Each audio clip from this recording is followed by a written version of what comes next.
കഴിഞ്ഞ കുറച്ച് ദിവസങ്ങളായി ബാലയുടെയും അമൃതയുടെയും വ്യക്തിജീവിതം സോഷ്യൽ മീഡിയയിൽ വീണ്ടും ചർച്ചയായിരിക്കുകയാണ്. ഇരുവരുടെയും മകൾ അവന്തികയാണ് ആദ്യം സോഷ്യൽ മീഡിയയിലൂടെ അച്ഛനായ ബാലയെക്കുറിച്ചുള്ള കാര്യങ്ങൾ പങ്കുവച്ചത്. അച്ഛൻ തങ്ങളെ ദ്രോഹിക്കുകയാണെന്നും മാധ്യമങ്ങൾക്ക് മുൻപിൽ ഇല്ലാക്കഥ പറഞ്ഞ് പരത്തുകയാണെന്നും അവന്തിക സോഷ്യൽ മീഡിയയിലൂടെ പറഞ്ഞു. ഇതിന് ശേഷമാണ് അമൃത തന്റെ വിവാഹമോചനത്തിന് കാരണം എന്താണെന്ന് ആദ്യമായി തുറന്നു പറഞ്ഞത്. അമൃത സുരേഷും രൂക്ഷമായി പ്രതികരിച്ച് വീഡിയോ പങ്കിട്ടു. എന്നാൽ ഈ വീഡിയോയ്ക്ക് പിന്നാലെ കടുത്ത സൈബർ അധിക്ഷേപമാണ് അമൃതയ്ക്കും കുടുംബത്തിനും നേരിടേണ്ടി വന്നത്. കുട്ടിയെ കൊണ്ട് അച്ഛനെതിരെ കള്ളം പറയിപ്പിക്കുന്നു എന്ന തരത്തിലുള്ള ആക്ഷേപങ്ങളാണ് ചിലർ ഉന്നയിച്ചത്.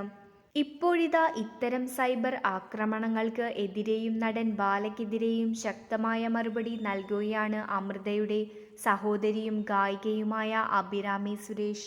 ഫേസ്ബുക്കിൽ പങ്കുവച്ച കുറിപ്പിലൂടെയാണ് അഭിരാമി തുറന്നടിച്ചത്. അഭിരാമിയുടെ വാക്കുകളിൽ ബാലയ്ക്ക് നിരവധി സ്ത്രീകളുമായി ബന്ധമുണ്ടെന്നും പ്രണയമുണ്ടെന്നും പറയുന്നുണ്ട്. സമ്പത്തിന്റെ കൊഴുപ്പിലാണ് ബാല എന്നും അഭിരാമി പറയുന്നുണ്ട്. നടന്റെ സ്വഭാവത്തിന് മലയാളികൾ തിരിച്ചു തരും എന്നും അഭിരാമി പറയുന്നു.